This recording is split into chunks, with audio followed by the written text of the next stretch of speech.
Salut, c'est Hélène. Suite à 2 événements qui se sont passés aujourd'hui dans mon travail, je me suis dit qu'il était temps de faire une vidéo pour te parler un petit peu de la vie d'entrepreneur. Qu'est-ce que c'est, qu'est-ce qui se passe derrière, qu'est-ce qu'on fait toute la journée. Et j'en profite de ma petite balade jusqu'à la mer et pour aller faire mes courses, pour t'expliquer tout ça.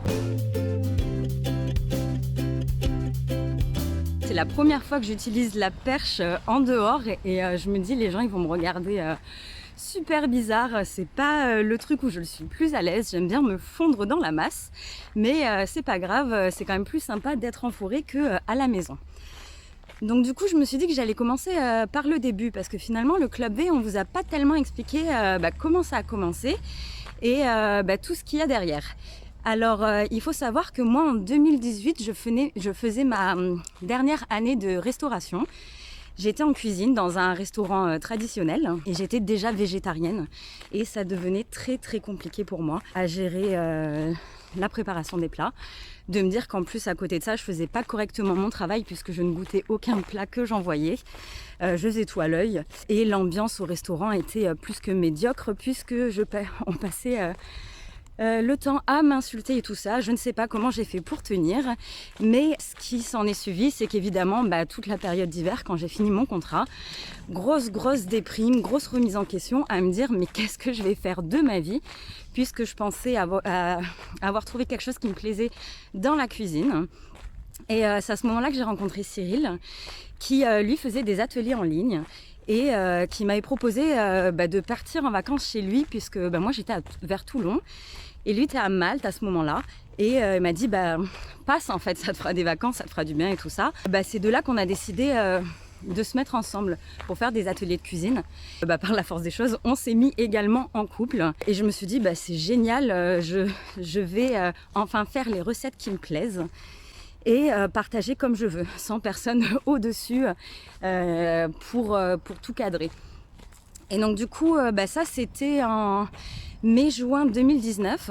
De là, Cyril est rentré à Toulon avec moi. En fait, à un moment donné, dans l'été, il me dit... je reprends mon souffle en fait, de parler autant en marchant, c'est pas évident. Alors, du coup, dans l'été, il me dit, Hélène, il y a des entrepreneurs français à Tallinn, en Estonie, des personnes que je suis depuis des années, dont j'adore la mentalité, qui vantent en fait la beauté du pays, la facilité de création d'entreprises. Cyril, qui avait déjà eu plusieurs entreprises, dont un restaurant en France, m'expliquait à quel point c'était compliqué en fait de pouvoir s'en sortir. Moi, j'ai toujours été qu'employée. Et en fait, avant de rencontrer Cyril, ça faisait plus de 10 ans que je voyageais à droite, à gauche, je prenais des boulots à l'étranger. J'ai toujours adoré vivre en dehors de la France, même si je suis toujours contente d'y retourner. J'adore ma famille et mes amis. Mais j'ai toujours eu, depuis que j'ai 18 ans, l'appel de l'ailleurs. Je me dis, génial, l'Estonie, j'y connais rien. C'est franchement pas un pays que j'aurais pensé aller. Je me suis dit, ouais, on fonce, c'est l'occasion. Donc en septembre, qui a suivi, donc mars, mai, juin, juillet, août, septembre, 4 mois qu'on était vraiment ensemble. On se dit, on fonce, on déménage en Estonie. Donc ça a vraiment été fluide. De là, on a créé la société sur place. Donc ça a été un hiver de travail intense pour s'installer, trouver un logement, faire la carte de résident. C'est vrai que c'est très très facile, c'est très vite. En fait, en un mois, tu as ta carte de résident pour 5 ans. Les logements, en fait, on te demande qu'une pièce d'identité et encore, on avait insisté pour lui donner. Quand tu dis que tu travailles en ligne, ils te disent « Ok, il n'y a pas de problème » et c'est rapide. Tu crées ta société en ligne en une demi-journée. Le nom, pareil, le rendez-vous à la banque, pareil. Enfin, c'est d'une simplicité déconcertante. Et de là, en fait, c'était parti pour le projet Le Club V. Et à la base, en fait, c'était un annuaire vegan. On voulait référencer tous les professionnels vegan et éco-responsables, un peu en fait comme Apico, mais vraiment en plus des restaurants, que ce soit l'habillement, les cosmétiques, parce que moi, en m'intéressant au mode de vie vegan, je me suis rendu compte à quel point c'était compliqué de trouver en fait en dehors des recettes, parce que ça maintenant il y en a beaucoup, de trouver des choses en fait bon pour la planète, les humains et les animaux. Et après plus d'1 an passé sur ce projet, On s'est rendu compte que c'était titanesque. À deux, ce n'est pas possible de référencer les professionnels, de les contacter, de les relancer, puisqu'en plus c'était gratuit. Mais quand c'est gratuit, apparemment ça n'a aucune valeur. Ça a été un gros casse-tête, une grosse désillusion. S'en est suivi du coup de continuer principalement de faire des formations pour des recettes. Donc ça a été un an en fait de traversée du désert. On continue les formations. Pareil en fait, le temps de filmer, de tester les recettes, de tout mettre, de créer l'espace membre. Il s'est passé encore un an. Donc en fait, pour vous expliquer ce que c'est la vie d'entrepreneur, il nous a fallu 2 ans avant de toucher les premiers euros. Donc c'est beaucoup de stress, de remise en question, de sacrifices. On ne voit pas la famille, les amis, ce qui nous a valu de grosses frictions. Parce que c'est difficile de faire comprendre que en fait, quand tu es toute la journée sur l'ordinateur, tu travailles. Quand tu postes des recettes, tu travailles. Toute ta vie doit être filmée, les montages, les partages, les machins. Et ça, vraiment, c'est pas évident. Donc de là, on commence à sortir la première formation qui se vend un petit peu, mais pas de la folie, parce que évidemment, tu démarres sur les réseaux sociaux. Les personnes ne te connaissent pas forcément. Donc déjà, un grand merci aux personnes qui nous ont fait confiance dès le début. Ça a été un vrai coup de boost de se dire, ok, ça va marcher, il faut continuer à persévérer. On a commencé à se verser le premier salaire en fait en début de cette année, donc quasiment 2 ans et demi. Et en début d'année, du coup, si vous me suivez, je vous parlais que mon grand-père est tombé gravement malade et est décédé le mois qui a suivi en février. Et s'en est suivi pour moi une grosse période de déprime, donc pendant plusieurs mois, de ne pouvoir strictement rien faire. Ce qui fait que quand tu es entrepreneur, quand tu fais rien, l'argent ne rentre pas. Du moins, tant que tu n'as pas tout automatisé, mis en place et tout ça, ce qu'on n'avait pas encore fait. Donc en fait, entrepreneur, c'est une forme de liberté où tu peux faire ce que tu veux. Moi, je travaillais 12 heures par jour en restauration. Je faisais service du midi et du soir. Je travaillais 6 jours sur 7. Et pour moi, ça me faisait pas peur, ce boulot. Il faut savoir qu'en fait, c'est encore plus d'heures. Tu bosses pour toi, c'est génial. Mais en fait, c'est en permanence, matin, midi, soir, week-end, jour férié, tout ça. Et ça aussi, l'entourage, il a un petit peu du mal à comprendre. C'est dimanche, mais il faut pas travailler. Si, en fait, le week-end, les personnes sont le plus connectées. Et c'est là où, en fait, il faut être le plus présent. Donc en fait, c'est un équilibre à trouver entre vie personnelle, soi-même de se sentir bien, vie de couple et vie professionnelle. Et je vous avoue qu'en fait, ça a été très très compliqué. Il y a eu beaucoup de remises en question aussi dans notre couple, savoir ce que chacun veut. On grandit au fur et à mesure, on apprend des choses. Et on apprend des choses sur soi, sur l'autre. C'est une belle leçon de vie. Donc du coup, en fait, les journées, elles sont rythmées vraiment par rapport au travail. Moi, j'essaye maintenant de me prendre du temps pour moi. C'est-à-dire que j'essaye de faire de la cohérence cardiaque en me réveillant. C'est une respiration. Ensuite du yoga, parce que d'être assis toute la journée, j'ai déjà les hanches qui coincent. À 32 ans, c'est un petit peu problématique. Et ensuite de faire un peu de renforcement musculaire parce que on se ramollit aussi super vite à tester des recettes. Allez, c'est bon, j'ai traversé la route, ce sera un peu plus calme. Donc en fait, ce que je disais, c'est que quand tu travailles pour toi, c'est là où tu te rends compte que d'avoir une discipline, c'est le plus difficile. Je suis quelqu'un qui bosse énormément. En restauration, j'étais une vraie pile. À ma pause, je dormais l'après-midi, je sortais toute la soirée, je reprenais le lendemain matin en ayant dormi quelques heures. Et moi, je me disais, non, mais ça va aller, je vais tout déchirer. En fait, non. Si tu es chez toi et que tu es fatigué un matin, tu te dis, ça va, tu repousses le réveil 1 heure ou 2, tu te dis, je bosserai un peu plus tard.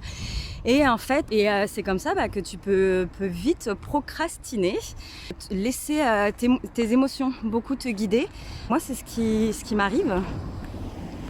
Parce que quand tu es un patron, t'es obligé de te lever le matin, tu vas en souriant, tu fais du mieux que tu peux.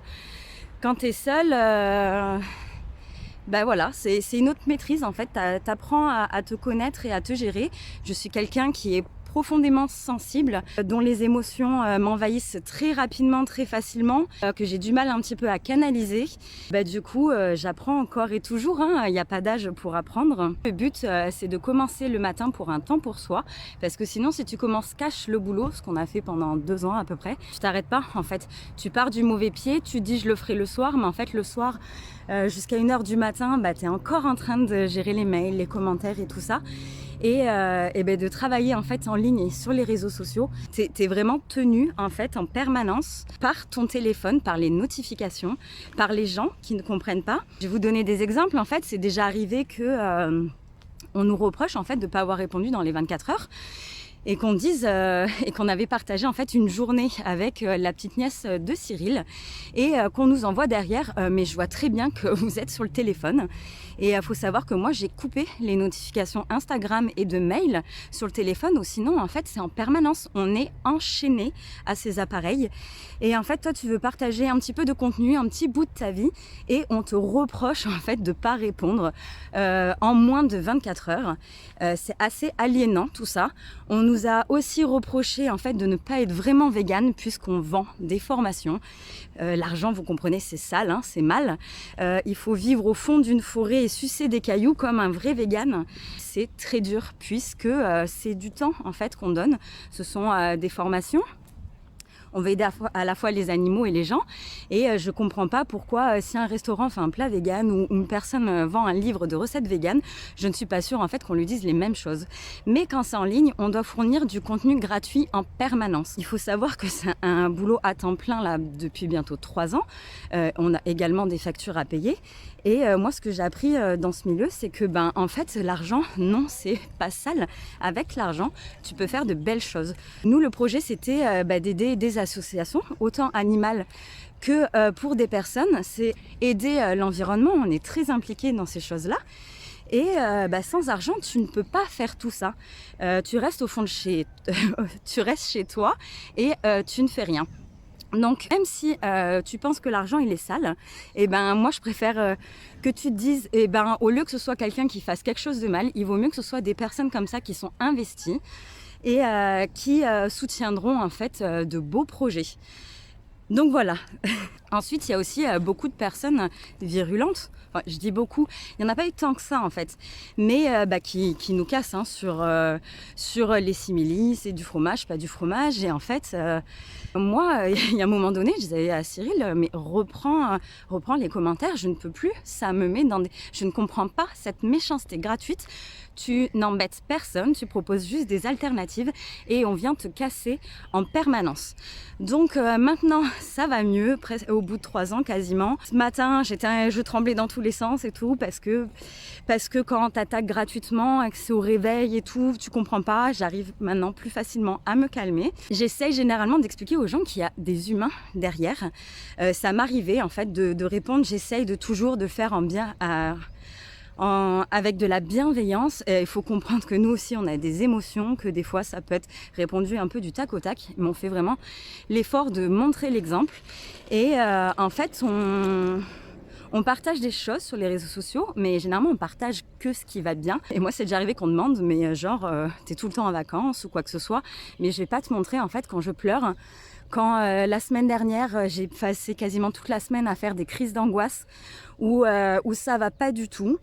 Je me demande comment payer le loyer, où tu te poses la question, donc là c'est une nouvelle, on s'est séparés avec Cyril il y a 1 mois, il est rentré en France le 15 juin, t'es au fond du trou, mon grand-père décède quelques mois auparavant, j'arrive un petit peu à m'en sortir, on se sépare par la suite avec Cyril, tu te dis j'en parle pas puisque c'est ma vie privée, les gens ne sont pas obligés de le savoir, je suis une personne qui dit... Pour vivre heureux, vivons cachés.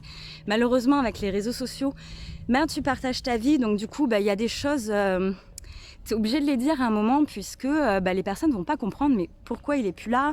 Qu'est-ce qui s'est passé? C'est pas cohérent avec les formations et tout ça. Donc en fait, il faut le dire à un moment donné. Donc là, il m'a fallu le temps de digérer un petit peu tout ce qui s'est passé, d'encaisser le coup. On se sépare, je garde l'appartement qui est trop grand pour moi, qui a un loyer un petit peu élevé pour une personne seule, du moins avec les moyens que j'ai actuellement.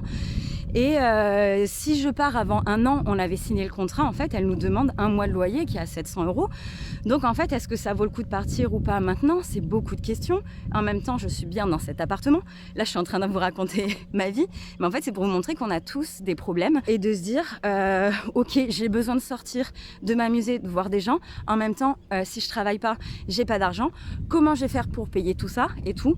Et en fait, ça, c'est ce qu'on ne voit pas sur les réseaux sociaux. Là, vous m'avez vu 2 week-ends où il y avait un week-end avec des amis sur une île qui était prévu depuis plusieurs mois et le festival aussi qui était prévu depuis longtemps. Du coup, on pense que tout va bien, c'est la belle vie. Non, c'est pas le cas. Mais en même temps, compliqué de partager toutes ces choses-là. Donc j'apprends moi aussi à me dire, par exemple, je vous ai promis de faire une vidéo sur comment j'ai surmonté et j'ai mis des choses en place pour la mort de mon grand-père, puisque ça fait depuis le mois de février maintenant. J'ai très très mal vécu tout ça et je le subis encore, mais j'ai découvert plein de choses et je me suis dit parle-en, puisque je suis quelqu'un qui s'intéresse à beaucoup de choses et je suis sûre que ça pourra aider des personnes. C'est pour ça que le Club V, j'ai pas envie que ce soit que des recettes, c'est vraiment sur... je vous partage en fait un bout de ma vie, Cyril l'a partagé aussi du coup, et je suis persuadée qu'en fait ça peut aider des gens. Comme moi en fait, quand j'ai commencé les crises d'angoisse en début d'année, j'ai regardé plein de vidéos YouTube. Ça m'a fait du bien de me dire que je ne suis pas seule, que je ne suis pas en train de devenir folle. Et du coup, c'est ce que j'ai envie de faire aussi sur cette chaîne. Et j'ai l'impression que vous êtes quand même plutôt réceptifs à ça. Moi, ce que j'aime, c'est vraiment qu'on soit proche, qu'il y ait une cohésion, une communauté. Et voilà.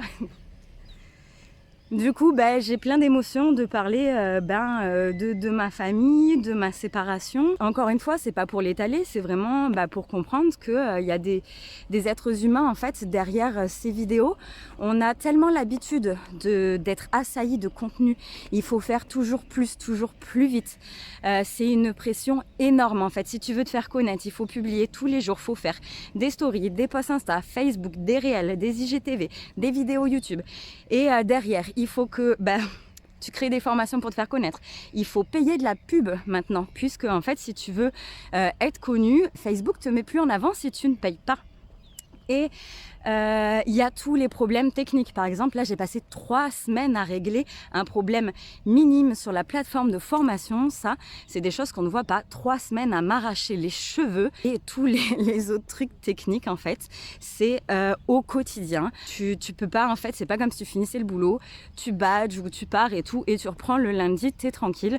Donc, ce sont les inconvénients d'être entrepreneur. Et j'étais jamais venue ici, je vais vous montrer, le spot est incroyable. Là, moi je suis un peu en dehors en fait du centre historique et en fait ça fait une baie, hein, vous irez voir sur Google. Et là en fait, du coup c'est le centre historique. C'est magnifique au coucher de soleil, vous voyez le centre, plus récent avec les tours, et ça on voit les clochers qui dépassent. Tallinn a énormément de clochers et de tours, c'est vraiment superbe.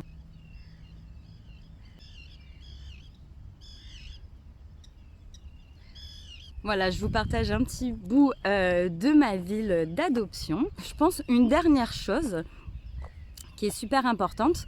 Donc moi j'ai tout coupé en lien en fait administrativement parlant avec la France. Je suis vraiment résidente pure et dure à Tallinn. Et je voulais souligner l'importance de l'entourage. Avec ma séparation, plusieurs personnes m'ont demandé « mais est-ce que tu reviens en France ?» Il faut savoir que la société déjà elle est ici à Tallinn. De transférer comme ça c'est pas vraiment faisable, ou du moins je suis pas au courant, mais c'est beaucoup trop de paperasse.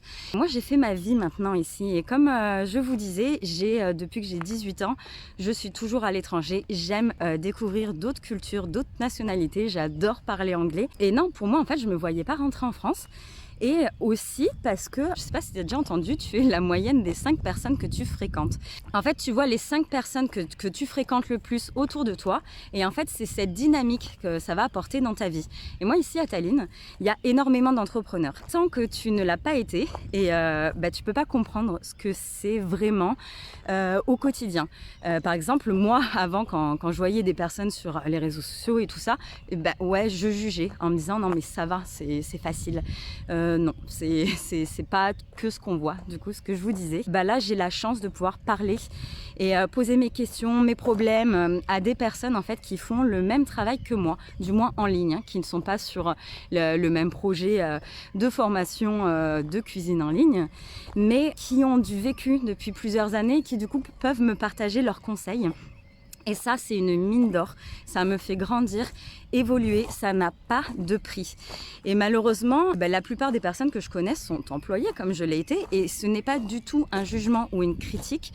C'est juste que du coup, je ne peux pas poser mes questions, avoir les mêmes conseils. Et on ne se comprend plus sur ce plan-là. Et du coup, c'est vraiment important, cet entourage qui va te faire grandir. Professionnellement parlant, émotionnellement parlant. Comme je vous disais, j'adore ma famille, mes amis et tout ça. Ça peut créer un fossé finalement de changer, ne serait-ce que, comme je vous disais, de comprendre, on travaille le soir, je peux pas, le week-end, je peux pas, là j'ai quelque chose à faire, je peux pas. Ici, j'ai vraiment une communauté de personnes aussi incroyables. Je suis en train de voir la vue derrière, c'est pas ce qu'il y a de plus beau. Et donc du coup, je pense que ça pourrait te faire un petit peu écho, toi aussi. Si tu n'es pas bien dans ta vie, j'avais lu un truc comme quoi, dans le sens où peut-être change de contexte. Je te dis pas de virer ta famille et tes amis, mais peut-être que tu as besoin d'air de nouveau. Moi, je sais que c'est souvent, on m'a dit, Hélène, tu fuis. Mais je fuis pas, et en fait, quand bien même, si j'aime pas là où je suis, pourquoi ne pas partir? Pourquoi se sentir enchaîné et lié à un endroit? Je sais pas en fait, il y a tellement de choses à découvrir dans le monde. Si tu as besoin en fait d'aller faire un tour, de tout plaquer, faire un tour d'Europe, de louer un van, de faire un tour du monde, de t'isoler par exemple comme je l'ai fait l'année dernière en septembre, je suis partie 3 semaines dans un écolieu en France. Je me suis coupée de tout, du téléphone, de l'ordinateur. Ça m'a fait un bien fou de me reconnecter à des gens, de ne pas être collée à un écran et de me reconnecter à la nature. Donc en fait... faut pas rester figé comme ça. Par exemple, moi, on m'a souvent dit dans ma vie, mais t'as de la chance, Hélène, de voyager ou de faire ce que tu fais, tout ça. Je vais vous répondre un truc bateau, hein, tu t'y attends peut-être déjà. J'ai pas de chance, j'ai pris des choix. Et ces choix, en fait, mais il y a toujours le revers de la médaille. Je vois pas grandir comme je voudrais mes petits cousins. Je passe pas du temps avec ma tante, ma grand-mère maintenant et d'autres personnes que j'aime. Je passe moins de temps, mais j'ai la chance de pouvoir les appeler grâce à Internet maintenant. Et en fait, il y a une forme de liberté et d'indépendance en fait dont je n'arriverai pas à me passer et je ne serai pas heureuse si je n'ai pas ça. Donc, ce sont des choix. Comme je vous disais, ça a été plusieurs années sans argent, de doute. Et voilà, c'est des choix. Je resterai là-dessus, je pense. Donc toi aussi, fais des choix dans ta vie. Maintenant, moi, je me suis dit, j'arrête de subir. Comme je vous disais, en fait, ma dernière année en restauration, elle a été chaotique. Comment j'ai accepté qu'on m'insulte en permanence, des vrais gros mots. Tout ça parce qu'en fait, j'avais besoin d'argent. J'habitais chez mes grands-parents. Il fallait que je m'en sorte et tout ça. Et j'ai accepté pour l'argent, en fait, de me faire insulter de tous les noms. Et du coup, je me dis, mais il faut plus que je fasse ça. C'est pas figé. Je peux prendre ma vie en main. Je trouve qu'en fait, l'être humain, en général, après, je me trompe peut-être. Hein, je veux vraiment parler de mon expérience. Mais je trouve qu'on reste souvent englué dans une situation où... on va la mort dans l'âme au travail, on attend patiemment les vacances et tout ça. Et en fait, créer ta vie, ça dépend que toi. Tu as le droit de changer. Si je te racontais toute ma vie personnelle, tu hallucinerais. Mais j'ai fait des études de langue étrangère. J'ai arrêté, j'ai fait une école de tourisme. J'ai arrêté, j'ai fini en restauration, j'ai arrêté. Et à 32 ans, j'ai eu plusieurs vies, j'ai eu plusieurs petits boulots. J'ai cumulé des boulots pour pouvoir me payer ce que je pouvais. Payer mon loyer, mes voyages. Et voilà, en fait, ça dépend que de nous. Et je trouve que la vie, elle est bien trop courte. Elle peut être assez difficile comme ça pour se laisser encore plomber le moral par peur de prendre des choix et de prendre des décisions. Donc voilà. C'était un peu freestyle cette vidéo, j'espère que ce sera clair. Je verrai bien au montage si je la publie ou pas. Je vais te mettre en lien sous la vidéo des personnes qui m'ont inspirée dès le début. Que Cyril m'a conseillé. Et n'hésite pas à te balader, à lire, à regarder des vidéos YouTube. Il y a un côté pervers en fait aux réseaux sociaux maintenant, mais il y a quand même énormément de choses. En fait, ça dépend de toi, ce que tu en fais, de ce que tu choisis, ce que tu recherches. Donc fouille, je te donne déjà des premières choses. balade-toi. Si j'aimerais finir sur un dernier truc parce que pour parler de la séparation d'une manière générale, ça a été très dur évidemment parce que t'es déçu, tu pensais pas ça, t'as plein de projets généralement. Finalement, encore une fois, ça dépend ce que t'en fais. Et comme m'a dit Cyril, on a vécu de belles choses et en fait on s'est fait grandir tous les deux. Sans lui, je n'aurais pas fait ce métier. Moi j'étais partie pour faire un tour de Nouvelle-Zélande en van et ramasser des patates et des fraises, ce qui me convient très bien et ce que j'aimerais quand même faire maintenant parce que je pense que c'est une expérience assez incroyable. Mais grâce à lui, il m'a permis de me lancer. Maintenant, je reprends le projet toute seule et c'est encore une sacrée expérience. Et moi aussi, je lui ai apporté beaucoup de choses. Donc c'est aussi de se dire, voilà, qu'est-ce qu'on s'est appris, qu'est-ce qu'on s'est apporté, quelle porte ça m'a ouverte. Ça n'empêche pas, bien sûr, d'être triste, de pleurer parfois, d'avoir mal au cœur, d'avoir besoin de temps pour se remettre de tout ça. Ce qui, en plus, moi, avec mon boulot, peut vite se répercuter puisque quand ça va pas, je publie pas pendant plusieurs jours et en fait voilà, ça impacte directement mon travail. Mais c'est comme ça. Je préfère finalement maintenant prendre du temps pour moi et me dire tant pis si je perds des abonnés ou quoi que ce soit parce que maintenant les chiffres c'est tellement important, ça peut devenir tellement addict. Les premières années je regardais en permanence, tu publies, il y a des gens qui se désabonnent, tu dis mais oh là là mais ça va pas ce que je partage. Et en fait, ça touche profondément puisque tu partages un bout de toi et de ta vie et tu dis mais qu'est-ce que j'ai fait de mal ou quoi que ce soit. Et c'est apprendre à avoir confiance en soi. Et apprendre à avoir confiance en soi, ça se construit un petit peu tout au long de la vie. Ça dépend le genre de personne que tu es. Et c'est vrai que, encore une fois, moi je trouve que c'est un peu une vidéo aussi pour vous dire à quel point... je suis un peu rouge, j'ai le soleil en pleine tête. Une petite vidéo pour vous dire à quel point en fait... les mots, en fait, il faut faire attention. Je dis pas que je suis parfaite dans la façon dont je parle. Les gens peuvent vite être virulents. Et comme je disais, il y a un humain derrière l'écran, on a tendance à l'oublier. Avec tout ce qu'on voit quand on est en plus vegan, on perd foi en l'humanité. J'ai perdu foi, en fait, en beaucoup de choses quand je vois...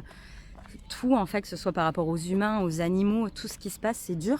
Mais c'est contradictoire, mais à côté de ça, j'ai profondément confiance en l'humain. Je donne ma confiance à tout le monde, ce qui m'a valu évidemment énormément de claques. Mais je pense qu'il ne faut pas changer là-dessus. Bien sûr, j'ai des périodes où du coup, j'ai envie d'envoyer bouler tout le monde. Je pense que c'est important de donner l'exemple. Et l'exemple, c'est de parler. C'est de parler. J'ai en tête une personne, une fois, qui a été un petit peu virulente par mail. J'ai laissé passer quelques jours pour pas répondre sous le coup de l'émotion. Et de là, je lui disais que moi aussi, en fait, que je comprenais pas. Et qu'on pouvait dire les choses sans les dire, sans attaquer les gens. Et que moi aussi, en fait, j'étais dans un processus d'apprendre à guérir mes blessures que j'ai eues dans mon enfance. Tout plein de choses qui m'impactent encore actuellement. Et j'ai conseillé des livres et tout ça. Et heureusement, la personne, elle l'a bien pris et m'a remerciée. J'ai d'autres personnes qui ont acheté des formations d'autres personnes sur le développement personnel et tout ça. Et c'est vraiment ça qui me dit, continue parce que c'est important en fait de s'entraider. Oh, c'est mignon. J'espère que ça te donnera quand même du baume au cœur. Et qu'il faut être fort, on a le droit de craquer. C'est important de parler autour de soi. J'étais quelqu'un qui parlait pas. Il y a beaucoup de mes proches qui ne connaissent même pas la vie que j'ai vécue quand j'étais plus petite. Et finalement, j'en parle plus à vous que je ne connais pas forcément. Mais je me rends compte de l'impact du poids des mots, du vécu de chacun. Et je me dis que c'est comme ça qu'on va pouvoir s'en sortir. Voilà, je pense que j'ai fait le tour. N'hésite pas, toi, à me partager aussi un petit peu de ta vie, qu'est-ce que tu pensais, en fait, ce qui était le boulot d'entrepreneur sur les réseaux sociaux et qu'est-ce que tu as mis en place, par exemple, dans ta vie pour avancer, pour aider les autres. Qu'est-ce que tu fais au quotidien pour les animaux, pour les humains, pour toi, pour ta famille. Si tu as des livres à conseiller, des séries, des documentaires, des reportages, tout ça, vraiment, mets tous les liens. Le but, là, c'est que ce soit un espace où vraiment chacun se sente à l'aise et peut trouver des clés pour avancer dans la vie. Je pense que je ferai d'autres vidéos pour parler spécifiquement, par exemple, des livres qui m'ont aidé et tout ça. J'espère que ça t'a plu ce format. Comme on m'a déjà dit, je parle trop.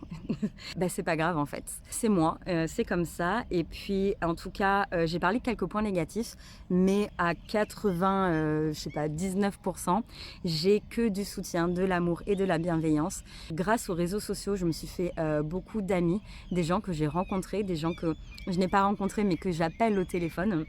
Il y a de belles amitiés qui se sont faites et des gens que j'espère croiser. Si vous voulez venir à Tallinn, bah c'est avec grand plaisir que je vous fais visiter la ville.